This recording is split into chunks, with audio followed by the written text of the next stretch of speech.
തമിഴിൽ എന്ത് പറയാൻ? Yeah very much comfortable in Tamil.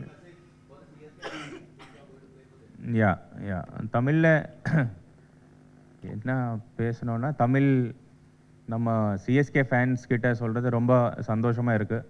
நம்ம சென்னையில் ஆஃப்டர் கெட்டிங் ட்ரேட் நான் ஃபஸ்ட் டைம் சென்னையில் போகிறது வேர்ல்ட் கப் மேட்ச் ஆடுறேன் ஜிம்பாப்வேயோட. அப்போ அங்கே போகும்போதே சென்னை ஊரெல்லாம் எங்கே பார்த்தாலும் ஹோட்டலுக்குள்ளே ஹவுஸ் கீப்பிங் ஆயிருந்தாலும், ரூம் சர்வீஸ் ஆயிருந்தாலும், கிரவுண்ட் க்யூரேட்டர்ஸ் ஆயிருந்தாலும், அங்கே லோக்கலாக இருந்த எல்லாரும் ரொம்ப ஆல்ரெடி ரொம்ப ஹாப்பினஸ்ஸை ஷேர் பண்ணுறாங்க. ஆல்ரெடி ரொம்ப சப்போர்ட்டும் லவ்வும் ஷேர் பண்ணுறாங்க. அப்போது ரொம்ப கிரேட்ஃபுல்லாக ஃபீல் பண்ணுறேன். அப்போது அங்கே போயிட்டு என்ஜாய் பண்ணலாம். I tend actually learn it consciously actually. I grew up in Delhi for my first 7-8 years, so Hindi came very automatically. And then where I come from, Vizhinjam, so that's a border of Tamil Nadu, so people speak Tamil there. We watch a lot of Tamil movies, so Tamil came on very automatically.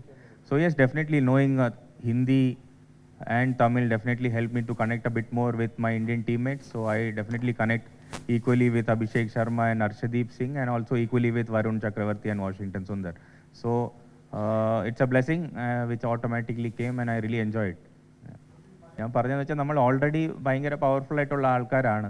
അപ്പോൾ നമ്മൾ എവിടെ പോയാലും നമുക്ക് already മലയാളികൾക്ക് ഒരു extra ഒരു ബഹുമാനവും extra ഒരു റെസ്പെക്റ്റും ഉണ്ട്. അത് നമ്മൾ ആൾക്കാർക്ക് പെരുമാറുന്ന രീതിയാണ്, നമ്മൾ ആൾക്കാർക്ക് സംസാരിക്കുന്ന രീതിയാണ്, നമ്മളെ ക്യാരി ചെയ്യുന്ന ഒരു രീതിയായിരിക്കാം. അപ്പോൾ ഓട്ടോമാറ്റിക്കലായിട്ട് ഞാൻ ഒരു നാട്ടിൽ നിന്ന് പോകുമ്പോൾ എനിക്കൊരു റെസ്പോൺസിബിലിറ്റി ഉണ്ട്.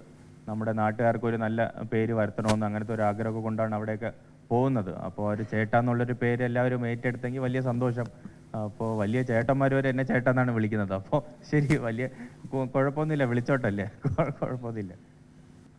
ഉറപ്പായിട്ടും ഇത്രയും വലിയ ഒരാൾ അങ്ങനത്തെ ഒരു കമൻറ്റ് പറയുമ്പോൾ ഉറപ്പായിട്ടും നമുക്ക് വലിയ സന്തോഷം തോന്നും. റിക്കി പോണ്ടിങ് എന്ന് പറഞ്ഞാൽ ലോകം കണ്ടിട്ടുള്ള ഏറ്റവും വലിയൊരു ക്രിക്കറ്ററാണ്. അപ്പോൾ പുള്ളിയുടെ സൈഡിൽ നിന്ന് ഇത്രയും നല്ലൊരു വാക്കുകളുണ്ടാകുമ്പോൾ വലിയ സന്തോഷമുണ്ട്. അത് കുറച്ച് ഓവറായിട്ട് തോന്നി. എങ്ങനെ ഇതൊക്കെ ഇത് അവിടെ ഇവിടെ എല്ലായിടത്തും ഹോം ഗ്രൗണ്ടാണ് എങ്ങനെ? അപ്പോൾ ആ ഒരു ഫീലാണ്. അപ്പോൾ ചെന്നൈയിലും ആ ലെവലിലുണ്ടെന്ന് പറഞ്ഞപ്പോൾ ഞാൻ ശ്രദ്ധിച്ചു. ഭയങ്കര രീതിയിലുള്ള ഒരു സപ്പോർട്ടും ബഹളമാണ് ആ സ്റ്റേഡിയത്തിൽ ഉണ്ടായത്. അപ്പോൾ വലിയ സന്തോഷമാണ് കേട്ടോ. ഇതൊക്കെ ഒരു വലിയ ഭാഗ്യമല്ലേ. നമുക്ക് ഉറപ്പായിട്ടും പെർഫോം ചെയ്യാൻ പറ്റും, കളി ജയിപ്പിക്കാൻ പറ്റും. പക്ഷേ ഇത്രയും സപ്പോർട്ടും ഇത്രയും ആൾക്കാർ കൂടെ ഉണ്ടെന്നുള്ളൊരു ഫീല് നമ്മൾ കളിച്ചുകൊണ്ടിരിക്കുമ്പോൾ തന്നെ ഫീൽ ചെയ്യുന്നത് വലിയൊരു ഭാഗ്യമായിട്ടാണ് ഞാൻ കരുതുന്നത്. അപ്പോൾ വലിയ സന്തോഷമാണ്. ട്രാൻസിഷൻ കുറേ വലിച്ചടിച്ച് നോക്കി, ഒന്നും നടന്നില്ല. അപ്പോൾ നമ്മൾ ഉറപ്പായിട്ടും ഒരു ഫെയിലിയർ വന്നല്ലോ. അപ്പോൾ ഈ കഴിഞ്ഞ ന്യൂസിലൻഡ് സീരീസിലൊന്നും ശരിയായിട്ട് വന്നിട്ടില്ല. അപ്പോൾ എനിക്ക് ഭാഗ്യവശാൽ ഞാൻ ടീമിന് പുറത്ത് പോയപ്പോൾ ഉറപ്പായിട്ടും വിഷമം ഉണ്ടായിരുന്നു, കുറേ സങ്കടം ഉണ്ടായിരുന്നു, കുറേ ദേഷ്യം ഉണ്ടായിരുന്നു. പക്ഷേ ആ ഒരു ഇമോഷൻസ് എല്ലാം ഫീൽ ചെയ്ത് കഴിഞ്ഞിട്ട് എനിക്കൊരു 7 ദിവസം കിട്ടിയായിരുന്നു ടീമിൻ്റെ കൂടെ തന്നെ. അപ്പോൾ ആ ഒരു 7 ദിവസത്തിൽ നമ്മൾ വെറുതെ ഇരിക്കാതെ വർക്ക് ചെയ്യുമല്ലോ. നമ്മൾ ബാറ്റിംഗ് പ്രാക്ടീസ് ചെയ്യാൻ പോകും, മെൻ്റലി വർക്ക് ചെയ്യും. അപ്പോൾ ഞാനൊന്ന് ആലോചിച്ചു, എന്താണ് ഞാൻ ന്യൂസിലൻഡ് സീരീസ് മോശമായിട്ട് ചെയ്തത്, അപ്പോൾ അടുത്ത അവസരം കിട്ടുകയാണെങ്കിൽ ഇനി എന്താണ് ബെറ്ററായിട്ട് ചെയ്യാനുള്ളത്. അപ്പോൾ അങ്ങനത്തെ ഒരു റീബിൽഡിങ് ഫേസ് എനിക്കൊരു 7 ദിവസം കൊണ്ട് കിട്ടിയിട്ടുണ്ടായിരുന്നു. അപ്പോൾ ഞാൻ നേരത്തെ ഒരു ഇൻ്റർവ്യൂവിൽ പറഞ്ഞ പോലെ എനിക്ക് സക്സസിനെ കാട്ടി കൂടുതൽ കിട്ടിയിട്ടുള്ള ഫെയിലിയേഴ്സാണ്. അപ്പോൾ ഈ ഫെയിലിയേഴ്സിന് പെട്ടെന്ന് തിരിച്ചു വരാൻ ഉള്ളൊരു പാഠം ദൈവം സഹായിച്ച് എനിക്ക് പഠിക്കാൻ പറ്റിയിട്ടുണ്ട്. അപ്പോൾ ആ ഫെയിലിയറിൽ നിന്ന് എനിക്ക് പെട്ടെന്ന് മനസ്സിലായി, ഓക്കെ ഇനി സക്സസ് കിട്ടാൻ വേണ്ടി എന്തൊക്കെയാണ് ചെയ്യേണ്ടത്.